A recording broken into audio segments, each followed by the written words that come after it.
बिस्मिल्लाहिर्रहमानिर्रहीम। अस्सलामुअलैकुम। कैसे हैं आप सब? उम्मीद है कि आप खैरियत से होंगे। आज मैं आपके लिए बहुत ही आसान 2 मिनट में बनने वाला शरबत लेके आई हूँ। गर्मियों के लिए हाजमे के लिए बहुत ही अच्छा ये शरबत है। सबसे पहले हमें चाहिए पुदीना। पुदीने के चंद पत्ते लेंगे। पुदीने के पत्तों को धो लेंगे पानी से ताकि मिट्टी वगैरह उतर जाए। खजूर लेंगे 5 अदद। खजूर का छिलका उतार लेंगे। खजूर रमज़ान के लिए बहुत ही अच्छी है, कमज़ोरी नहीं होने देती जिस्म में। नींबू लेंगे, नींबू का जूस 1 खाने का चम्मच। काला नमक लेंगे, काला नमक बहुत ही महफूज है हस्बे जायका।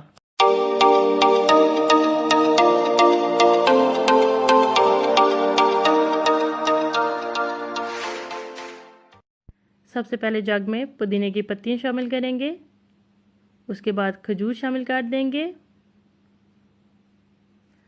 काला नमक शामिल करेंगे और नींबू का जूस शामिल कर देंगे। पानी शामिल करेंगे।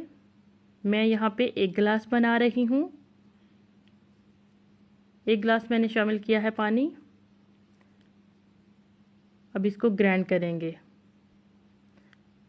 ये देखिए जी, शरबत हमारा तैयार है। इसको अब हम गिलास में शामिल करेंगे। गिलास में पहले से बर्फ़ शामिल कर ली है मैंने। बहुत ही मज़े का बनता है और हाजमे के लिए बहुत ज़बरदस्त है। आप खुद पी के देखिएगा, आपको अच्छा लगेगा। आपकी सेहत के लिए ख़ास तौर पर अफ्तारी के बाद आप इसको बना के पीजिएगा। दुआओं में याद रखिएगा। इजाज़त चाहती हूँ। अल्लाह हाफिज़।